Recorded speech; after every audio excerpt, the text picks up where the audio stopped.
for Villages, and Katie Titus, who is with CHRISTUS St. Vincent in their physical therapy department. Okay. Let's see, it is a couple of minutes after. All right, so we can go. So Villages provides age-appropriate live, online, and in-person classes and programs focusing on balance, strength, and flexibility. And these are all critical components of fall prevention. Again, I just wanted to mention, we would love to see you in person on the 25th of September if you're in Santa Fe, or you'd like to come over to Santa Fe from Albuquerque or wherever, from 9 to 2. We have a free falls checkup at CHRISTUS St. Vincent's. We have risk assessments. We'll again talk about the causes of falls. You can talk to professionals about vision, hearing, and medication. We can help you develop a plan for exercise, and Maria will be there to help you explore all the different exercise programs that you might be able to participate in.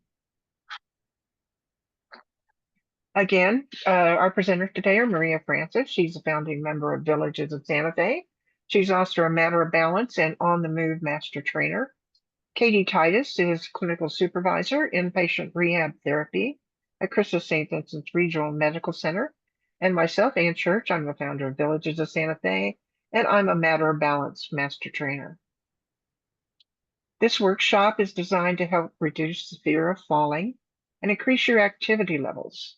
So we're going to talk about things like falling as a vicious cycle, the myths about falling statistics, the habits that increase your chance of falling, what causes falls, what is your risk level, and what to do if you do fall. Fall prevention exercise and other factors to reduce your risk. The only way to really reduce your risk of falling is exercise. And we'll talk about the ways of the exercise, types of physical activity, endurance, strength, balance, and flexibility. Why don't you exercise? We all can put it off. We'll have some safety tips on exercising, but then we'll also talk about other causes of falls, which include medication, vision, and hearing. And also, a lot about, you've heard about toss the rugs and all that kind of thing. So we'll talk about home safety and what you can do around your home to make it safer, and also gadgets for better living. So, Maria. Yeah, the impact of falls on quality of life. Falls with or without injury carry a heavy impact on our quality of life. Older adults may fear falling and as a result limit their activities and social engagements. Okay, according to the US Centers of Disease Control and Prevention, it's called the CDC, more than 1 out of 4 Americans aged 65 and older falls annually. Falls are the leading cause of fatal and non-fatal injuries among older adults. So we talked about how falling is a vicious cycle. Of patients who are hospitalized for a fall-related injury, 35% will be readmitted for a fall-related injury, and 5% will die within a month. This is some community health needs assessment done by CHRISTUS St. Vincent Hospital in 20 to 22. So if you look at this chart, you see you develop a fear of falling, and I'm going to talk about later about mindset about falling, and then you decrease your activity. And then in consequence, you reduce your muscle strength, your balance, and your gait, and your flexibility. So you decrease your functional ability if you look into the left side, and then you fall again. So they said your chances of falling after the first fall increases dramatically. So that's why Ann and I always talk about how important it is to keep exercising to reduce falls. So there are a lot of myths about falling. It's not just me or I'm just old. And number one is falling happens to other people, not me. And that's just not true. I've fallen. Probably everybody here has fallen in some way. Number two myth is falling is something normal that happens to you as you get older. Well, look at the statistics, and we see that falling does increase as you get older. But as you will notice in the studies, falls can be prevented. So the third one is, if I limit my activity, I won't fall. So the reality is, some people believe that the best way to prevent falls, like I said before, is to stay at home and limit their activity. Not true. Performing physical activities will actually help you to stay independent, as your strength and range of motion benefit from remaining active. So social activities are also good for overall health. So number 4 is, as long as I stay home, I can avoid falling. In reality, over half of the falls take place at home. That's why we talk about inspect your home for fall risk. Simple but serious hazards such as clutter, throw rugs, poor lighting. We'll talk about all that later for own home safety. Make simple home modifications. So, such as adding grab bars in a bathroom, a second handrail on the stairs, and no slip paint on outdoor steps. Those are some of the safety things that we talk about it. So it's me again. Okay. Exercise won't help. That's not true. So according to the US, muscle strength and flexibility can be regained, cannot be regained. And truly, it can be. So let me move my screen here. In reality, while we do lose muscles with age, exercise can partially restore strength and flexibility. It's never too late to start exercise program. Even if you have been a couch potato all your life, becoming an active now will benefit you in many ways, including protection from falls. So in this here, we say, according to the US Center of Disease Control and Fall Prevention, I already said that before, more than 1 out of 4 Americans age 65 plus annually falls. Falls are the leading cause of fatal and non-fatal injuries among older adults. Exercise is the only proven way to prevent falls. Another myth is taking medication doesn't increase my risk of falling. We'll talk about that later, but one of the things, if you look at the risk factors or complications of your medication, probably anywhere between number 1 and number 5, and a lot of them, is either dizziness or fainting. So be careful about your medication. Myth number 7, I don't need to get my vision checked every year. We'll talk about again that later. But if you don't have a good vision, if you're not seeing well, your chances of falling are very, very high. Using a walker or cane will make me more dependent. That's not the case. I love to see people out walking. It doesn't matter if you're using a walker or a cane. We're in Santa Fe. A lot of people come strolling by Canyon Road with trekking poles. Those are great. I mean, anything that improves your stability is a wonderful tool to be using at any time. So number 9 is, I don't need to talk to a family members or my healthcare provider if I'm concerned about my risk of falling. I don't want to alarm them, and I don't want to keep my independence. I want to keep my independence.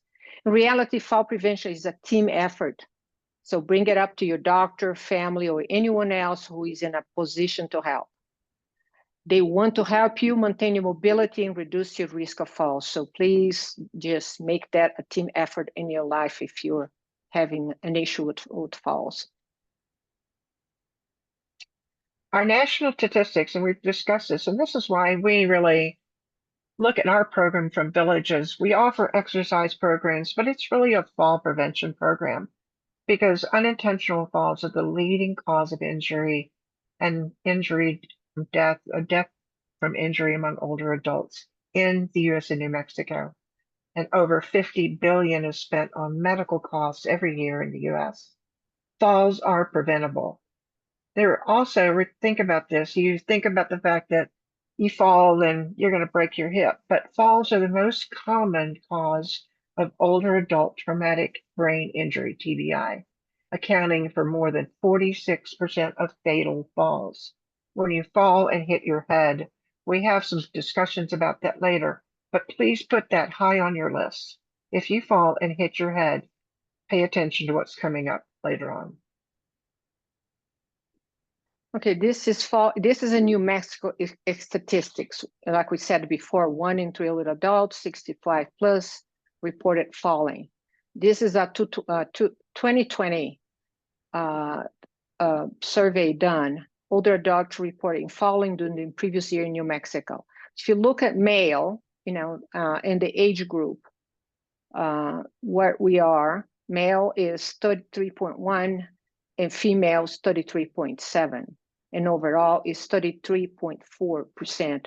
I'm not sure if New Mexico got out of there. I think we have the highest rate in the country of falls, deaths by falls and head injury. So the next one, and I think the next one shows by, no. Okay. Okay, so we talk about balance problems and disorders. Balance is a combination of 3 systems: vision, proprioception, and then vestibular. So that's what we'll talk about later, how you need to check your vision annually to make sure nothing has changed.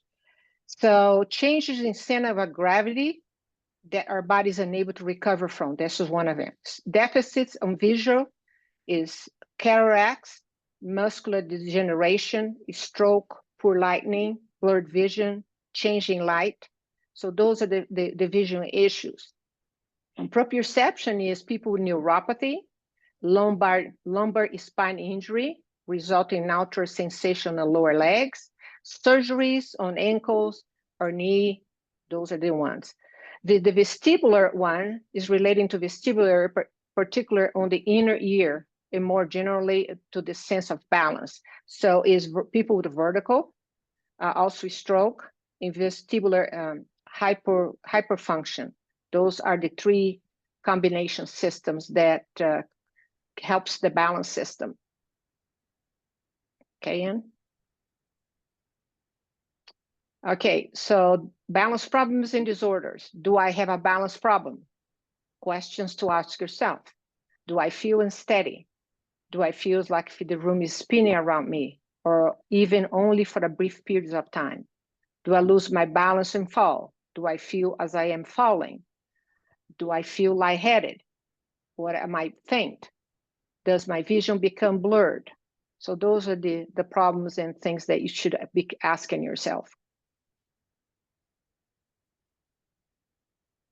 Do you have a balance problem?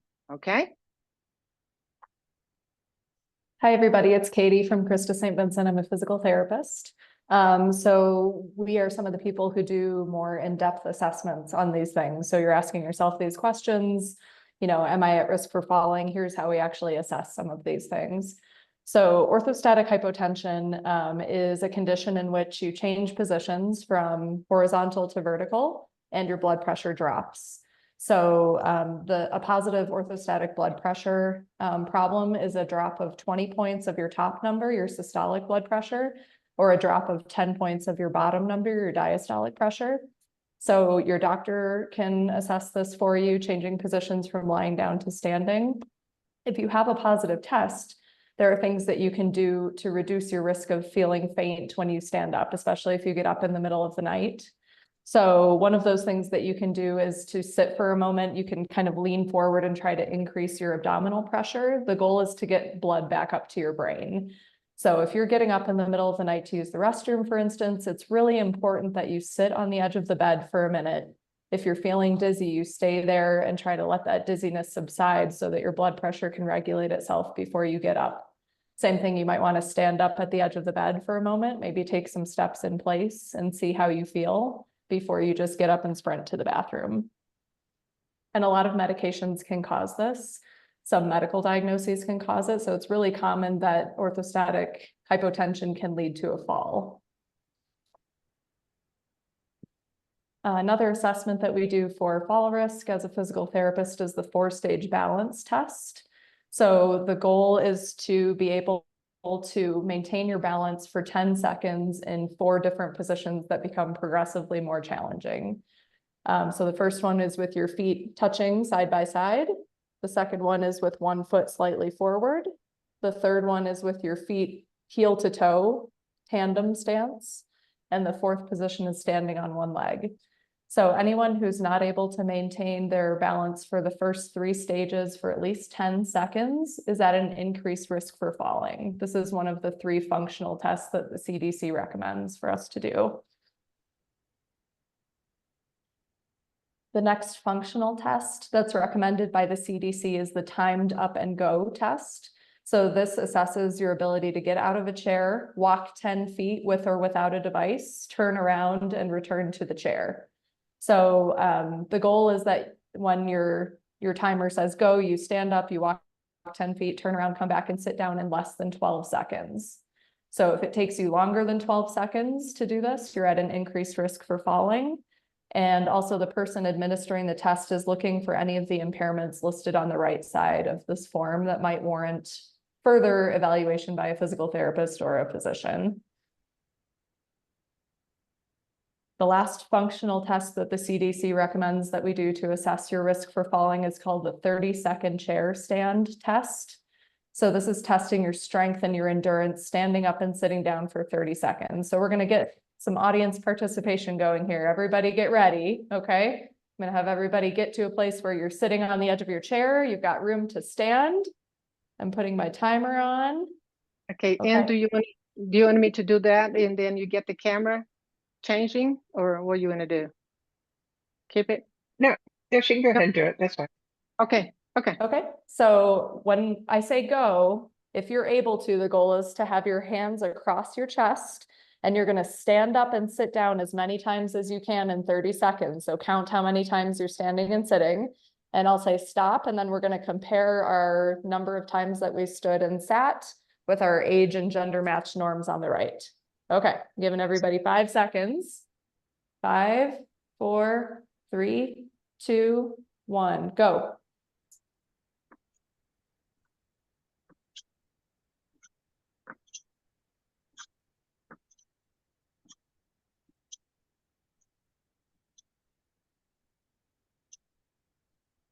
Halfway there.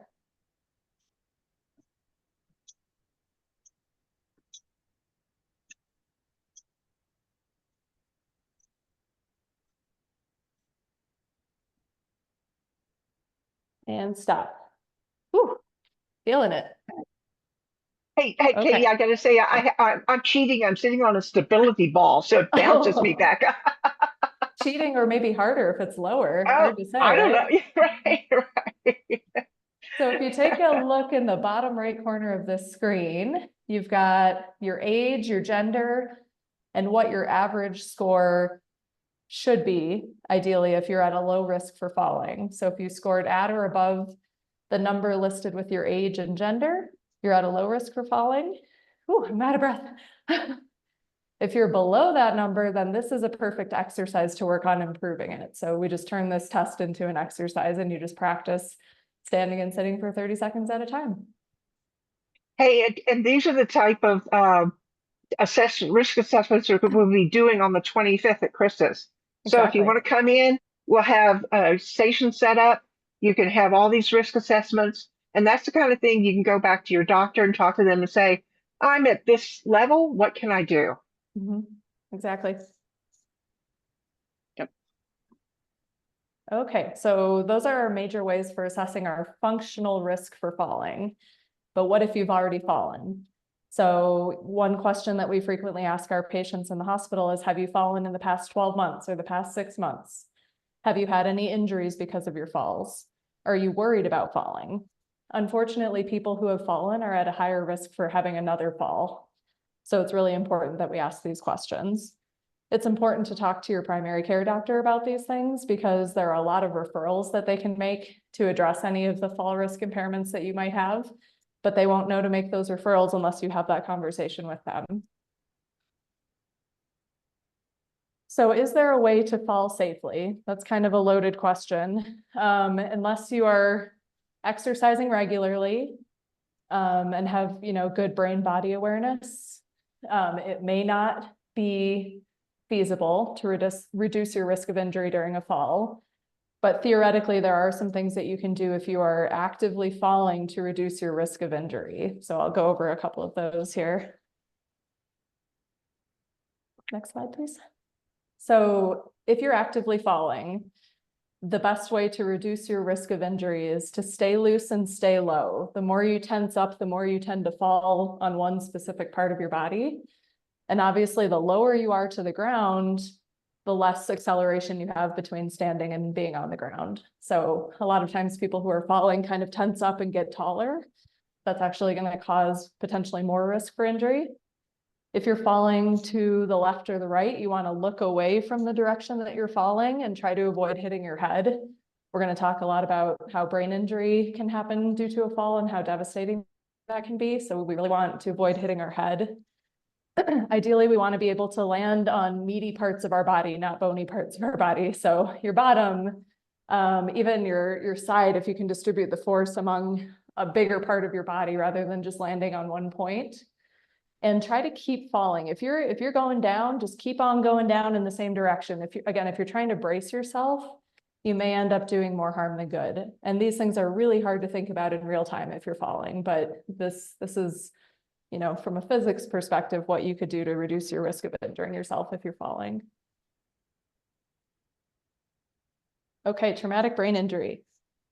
So traumatic brain injuries can happen both from actively hitting your head and from the whiplash of your brain actually jostling within your skull. If you've hit your head during a fall, if you lost consciousness during a fall, it's really, really important to be monitoring yourself for symptoms, even up to 2 weeks after your fall. Some people go to the hospital, their tests look good, they go home, and then a week or two later, they start developing symptoms. So on the next slide, we'll talk about what some of those symptoms are that we want to really be looking for. So headache, pressure in the head, confusion, amnesia about your fall, dizziness, ringing in the ears, nausea and vomiting, slurred speech, delayed response to questions, your family just thinking that you're a little off. Those are all red flags that there might be a problem, especially if you're on blood thinners. You're at a higher risk for bleeding in your brain, which can cause a pressure-related injury inside your skull. So it's really important to seek additional medical care, even if you've been to the hospital once, if these symptoms develop later on.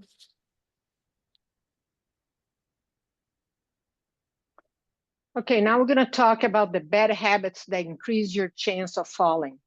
So as we go along with our daily lives, we develop risk behaviors that increase our chance of falls. Follow these simple steps to identify and correct the problem. So I'm going to read a list of what we call faulty habits, that then you pay attention to them and see if you have any of them. So we're going to identify personal behaviors patterns that place you at risk of falls. So you select a behavior that place of a great risk of fall, then you implement simple solutions to avoid potential dangerous situations. So I'm going to read a list, make a note for yourself.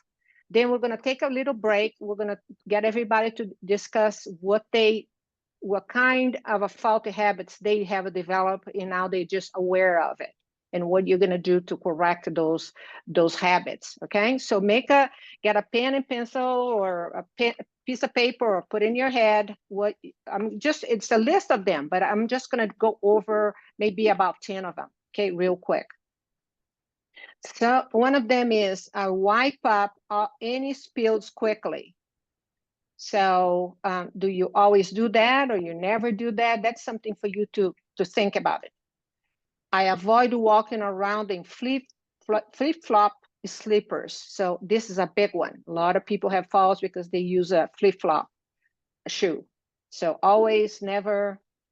When carrying things, I leave one arm free to hold on to railings or stable furniture for support, even though this might mean twice the number of trips.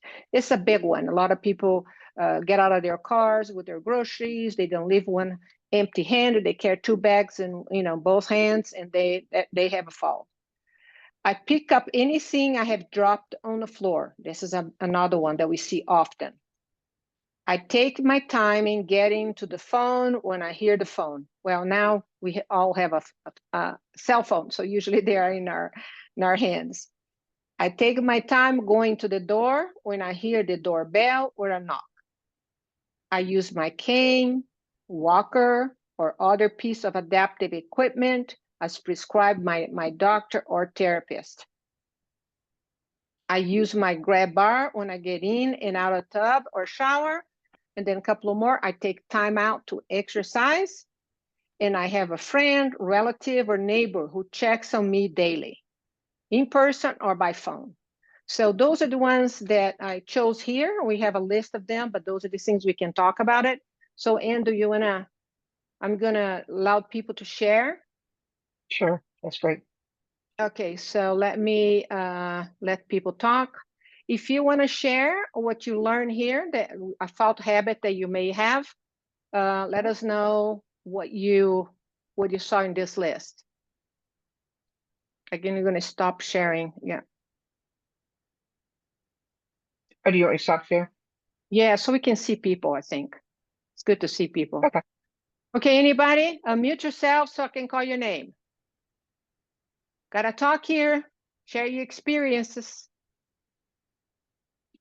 Anything that you heard in this list that you think you can improve on. Okay, Debbie?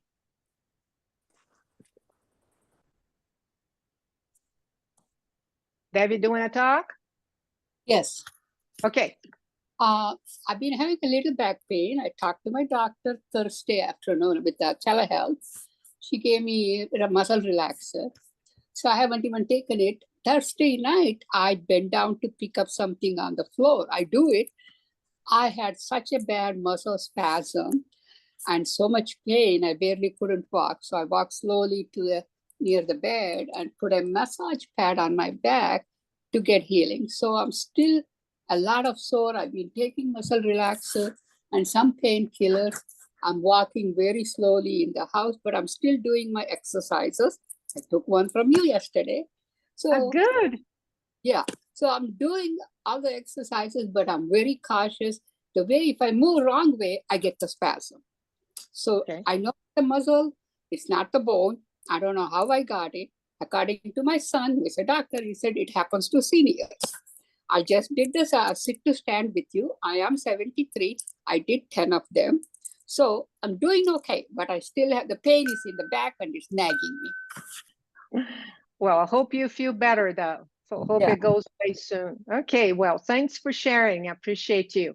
Okay, Thank you. Kyla, do you wanna share what you learned out of those faulty habits? Do you have any of them? Any one of them? You need to unmute yourself. I have a hand up, but maybe it's not her. Okay, if you're not talking, I'm gonna move to somebody else. Ernestine, do you wanna talk? Hi. I learned I still have a house phone and I do go rushing to it, like if I'm in the bedroom or in the bathroom, because my son is traveling all over and I don't want to miss his call. So I'm gonna stop that. I'm gonna tell him that. What happened? We lost her sound. Can you hear her? Yeah, well, it went. Okay, go ahead. Okay, go ahead. Sorry. Where did I reach? Run into the house phone to pick it up. And I will tell my son, let it ring a while. So I don't go rushing to Good thing. Wonderful. That's a good attitude. Just, you know, you had it to this point and now you become aware, then you correct the issue. Great. Okay, good. Anything else, Ernestine? Could I add in, if you have a dog, be conscious of where the dog is in your space. That was my first fall on the dog. On the Couple dog. years ago. Yeah. I became conscious of where he is at all times. Good, especially at night when you get up in the middle of the night, Yeah. right? Yes. Yes. Wonderful. Good. Great. Thanks for sharing. Okay, You're let's see welcome. who else we have. We have Marina.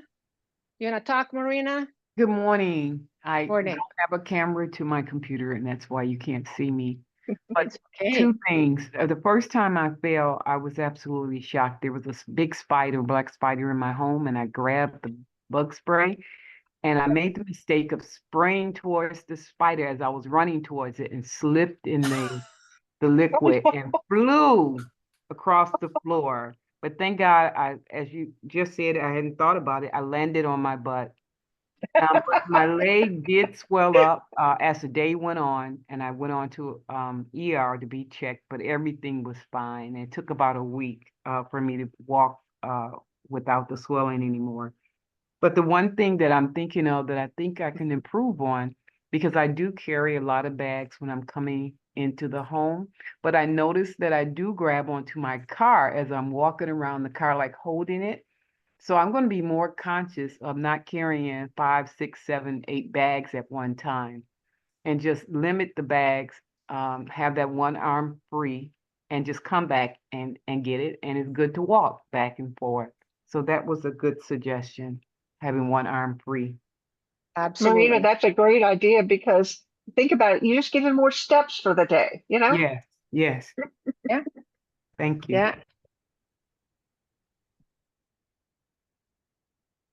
Yeah, we'll, okay. Thank you for sharing, Marina. Kayla, do you want to say something? Yes, I finally learned how to unmute. Okay. Yeah. I'm surprised about what was not on that list. Well, this list is big. I didn't, we're going to talk about rugs and all that to more in the home safety list. Yeah, this is just habits that you develop. These are faulty habits. Yes. Now I understand. Yeah, and the list of the for safety that we're going to show at the end, that's going to be there. The rugs. What else you thought about it? I think I saw here in your chat. Rugs. I moved into a house that already had railings all along, and I am amazed at how many times they help, especially in the middle of the night. Just, they're amazing. I would never have put them in, but I'm certainly not taking them out. Absolutely. Yeah, that's great. Yeah, we have a complete list that you can even download from online, and then those is in there, the rugs, all that information in there. And we also have a recording. This session will be a recording if somebody wants to revisit again parts of it. Yeah, those are just, we talk about the habits that we develop, we don't even know we have them. Okay, anything else? No? Okay. Okay, I think nobody else had their phone off. I think we are good, Anne. Thank you for sharing. So the importance of exercise, life-saving. The CDC says there's no other way to prevent falls but to exercise to improve your balance. So Maria is going to talk, after I talk about here, understand the importance of exercise in preventing falls. We're going to identify the barriers to exercise. We'll identify which exercises are best suited for fall prevention and talk about creating a daily exercise routine. Okay, we talk about core strengths. If you have taken my classes, I always tell people, when you do balance exercise or any other exercise, so engage the core. You just develop the core. Core strengths is very, very important. Those muscles in front, from your chest down in front of your belly, and then they support your spine. So the more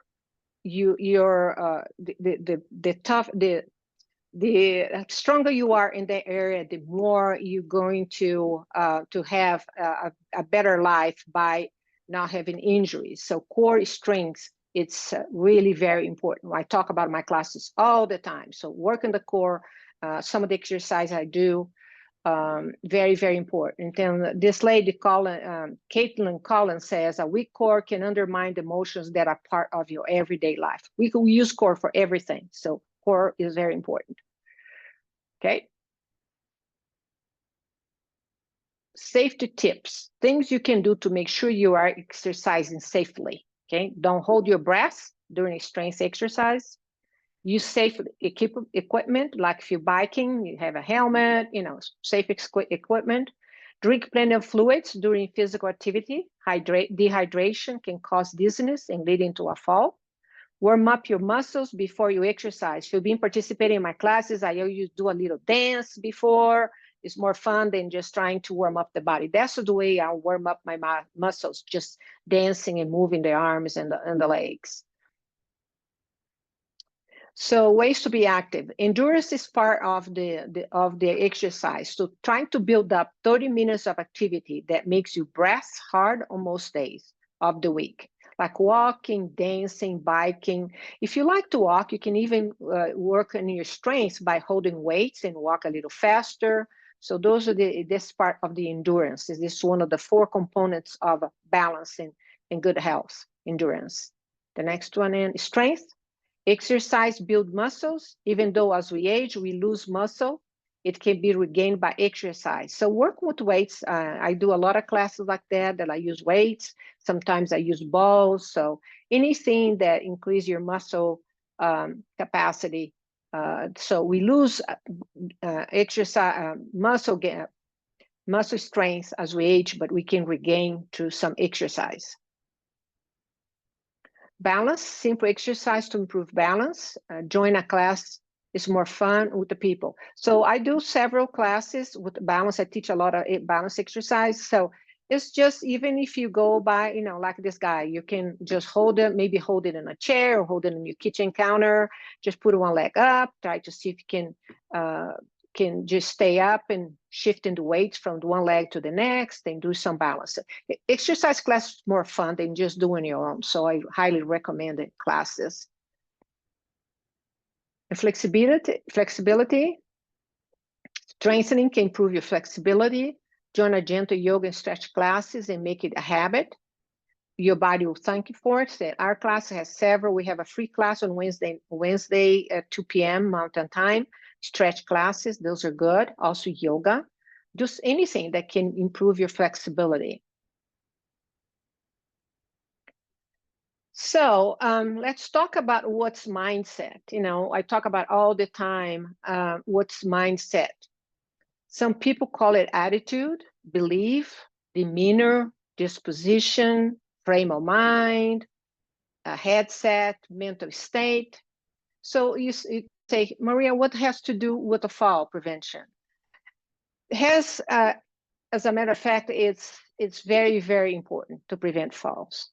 The relationship between fall prevention and mindset is critical, especially for older adults or individuals who are at high risk of falling. A positive, proactive mindset can significantly reduce the likelihood of falls, while a negative or fear attitude can increase the risk. So just let's talk about how they are connected. Confidence or fear falling. So a positive mindset, individuals with a positive mindset tend to be more confident in their physical activities. Their confidence encourages them to stay active, maintain good posture, engage in balanced exercise, which are all crucial to prevent falls. So on the opposite, if you have a negative mindset, conversely, those who have a fear falling may become overly cautious or even avoid activities that are important for maintaining strength and balance. This can lead to muscle weakness, reduced coordination, and ultimately a high risk of falls. So, perception in aging in health. So a positive mindset has an outlook on aging in health can motivate individuals to take proactive steps in managing their well-being. They might be more likely to participate in fall prevention programs, stay social active, and make health lifestyle choices. So a negative mindset is a pessimist view of aging, can lead to resignation, lack of motivation, and engaging in preventive measures. So they can result in neglecting important aspects of health that contribute to stability and mobility. So very, very important to keep a positive mindset about a fall prevention, okay? Okay. So this is some mindset tips. Start the day with a positive affirmation. I do that every day. I have a positive affirmation. I write it out every single day. Set small goals for yourself through the day. Be okay with changes to your schedule. Something didn't get done, just don't fret over, don't be upset over. Those are just this is the way I try to live my life. Take time each day to focus on the good things you accomplished that day. adopt a habit, writing down things that you're grateful for. I have a grateful journal, so I'm writing in every day about my life and how I'm grateful for. So those are my mindset tips for you.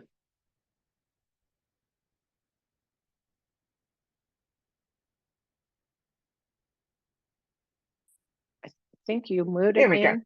Yeah. Yeah, I got it. Assertive communications. And just like Maria's like, why is assertive communication important for fall prevention? And this is the value of good communication with your family and your doctors. And being assertive is a core communication skill. Assertiveness can help you express yourself effectively while also respecting the rights and beliefs of others. So in talking with your doctor, they are not mind readers. If you are assertive and not aggressive, but assertive in saying, this is what's happening to me, this is what I am experiencing, then they can in turn help you with situations that you may not be able to overcome at that moment. Or maybe it's a medication change or whatever it is. But being assertive is very, very important in talking with your family about what your wishes are and your doctors. As Maria said, fall prevention is a team effort.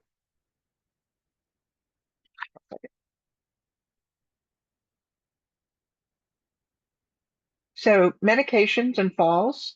Now this is when we talk about things besides just falling, like I tripped over the dog or I tripped over the curb or I just fell.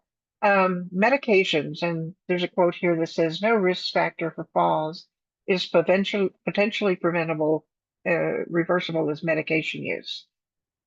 81% of adults use at least one prescription drug. And as I mentioned earlier, if you look at the side effects of drugs and you think about how many people that say take statins, I take a statin. And number 3 side effects is dizziness.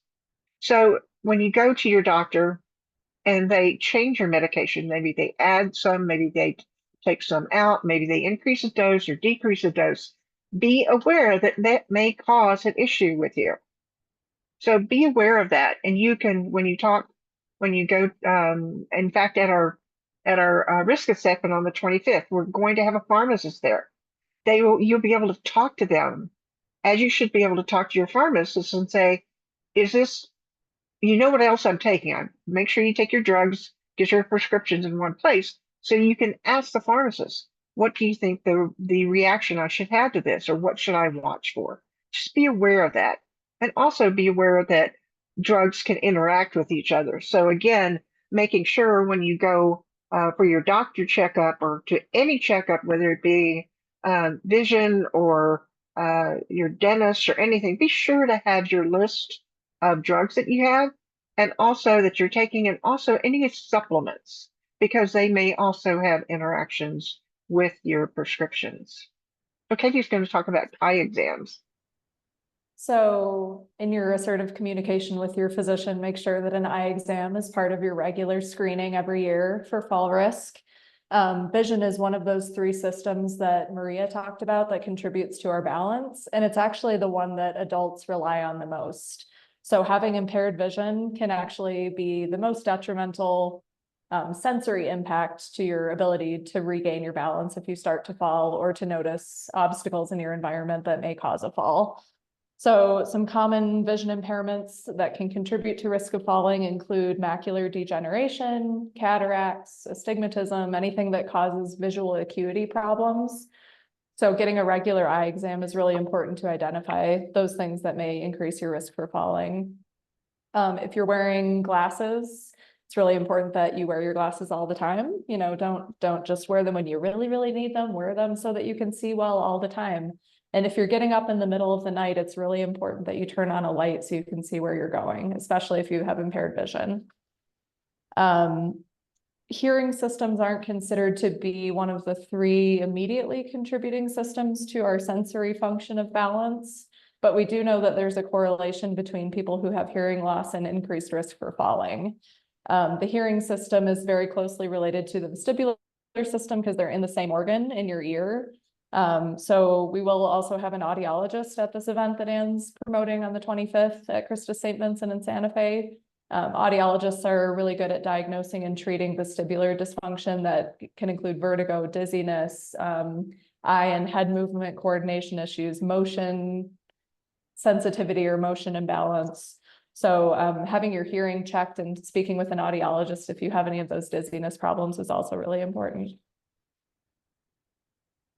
Another referral you might seek out from your primary care doctor is for someone to assess your footwear. So especially if you have peripheral neuropathy, which can be caused by diabetes, it can be caused if you've had chemotherapy treatment in the past, you may have impaired sensation in your feet.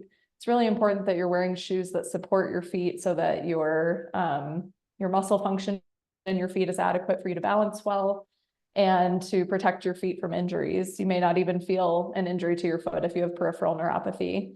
So orthotists are people who specialize in inserts that you can put in your shoes or special shoes. They can make recommendations for diabetic footwear. But even if you don't have a problem with sensation in your feet, it's really important to wear supportive non-slip shoes most of the time. It's safer than not wearing shoes in your house. And I know a lot of people say in the summer they really want to wear sandals. There are plenty of sandal designs out there now that have nice straps around the heel so they can stay snug to your feet and still keep your feet cool. So really consider ditching those flip-flops like Maria was talking about that, can trip you and fall off your feet as you're walking around.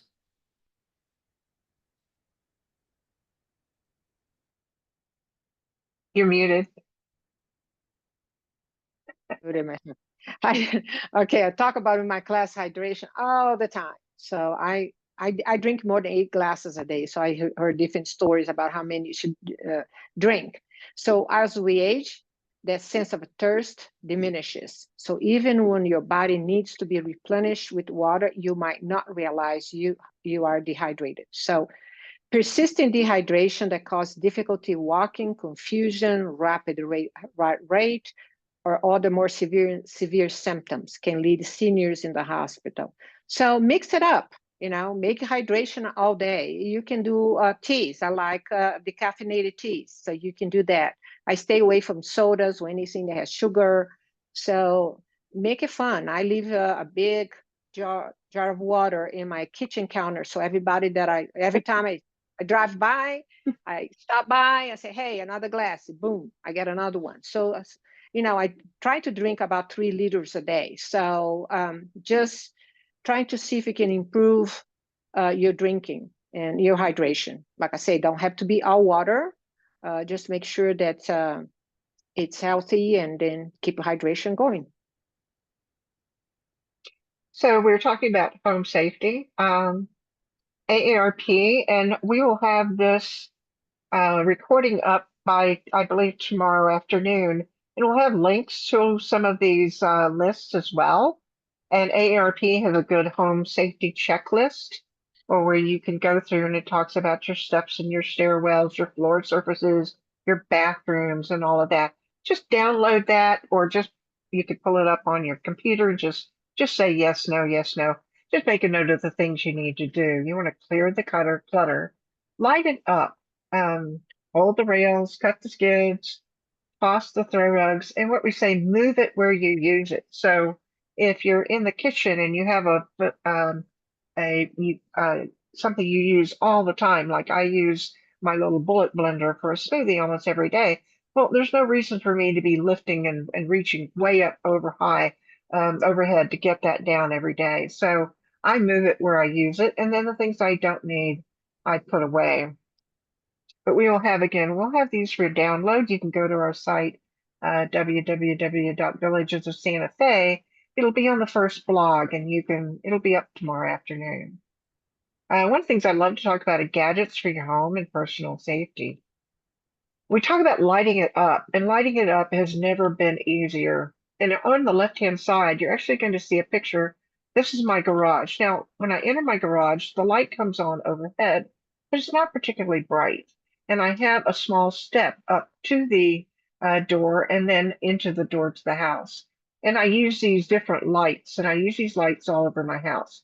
The one on the top is fairly large. It's about this big, and it really illuminates. You could even put it in a closet. You could put it in anywhere where you want to have a pretty bright light. The ones down below are little small lights that come in a package 3 at a time from Amazon.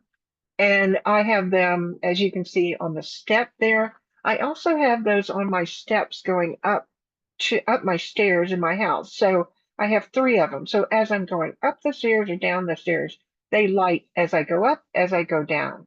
So I don't have to be turning on the overhead light, the big chandelier, which I would not want to do at night. It makes it convenient and I can see what's going on. The middle one is this very interesting bed light.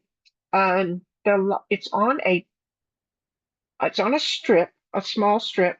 And it has little LEDs, and it's got adhesive on the side. So you just pull it off and you stick it under your bed or wherever you'd like to have that, inside your closet or wherever.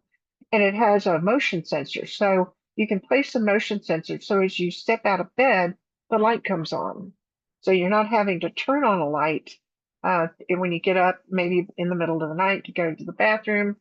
You can put the motion sensor convenient to you. You can put it on the floor.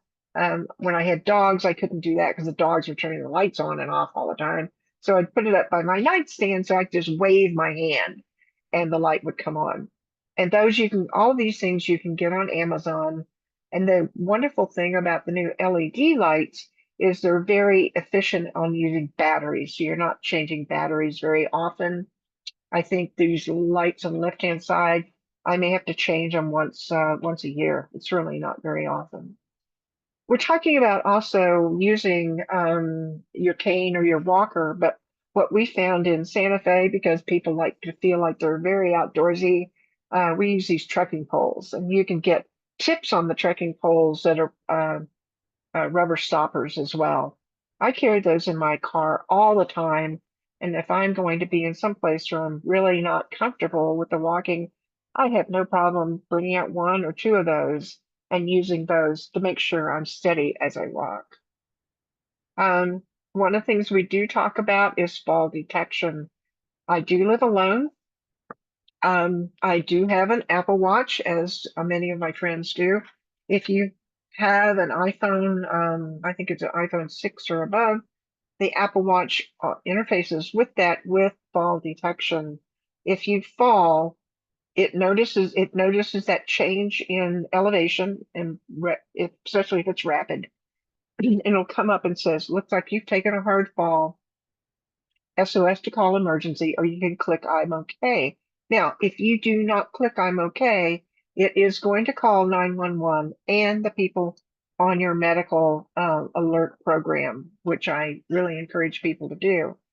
And if you need help, that's the best way to get it. It really is wonderful, because unlike the things where your kids buy you to wear around your neck, you're actually going to wear this and have it with you.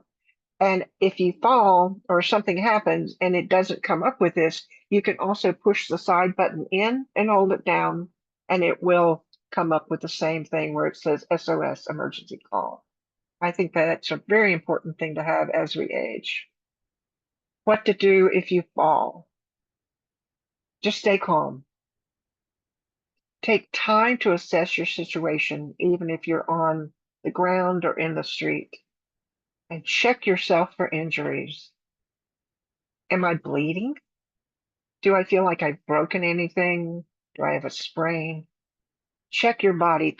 The tendency is for you to get back up immediately, and people want to help you get back up immediately. But you need to take this time to make sure you're okay. And also assess, as Katie talked about, did you hit your head? If you did, if you lose consciousness or you're disoriented, call 911. You're saying, well, I'm not conscious. So hopefully you're going to be there with someone where they will call 911. 911 is going to come. The medics are great. The EMTs are going to assess you. You can decide if you want to go or not, but we really do encourage you. If you have fallen and hit your head at home or anywhere, and we went through some of those issues about dizziness or vomiting or disoriented, just go to the hospital and they will assess you, because we don't want you to have, you can be severely disabled from a TBI. You can also die from a TBI. So one of the things we'd like to encourage you to do is to join us on our classes. Villages of Santa Fe has 9 classes weekly. On Monday morning, Maria and Judith have a class. Monday and Wednesday are free, and we'd love to have you join us. That's at 9 a.m. Mountain Time on Mondays and 2 p.m. on Wednesdays with Sharon with Strength and Stretch. And we want to thank you for participating, but we're going to open it up for questions, and we'd be glad to hear from you. Let's see, Maria, can you unmute, allow people to unmute?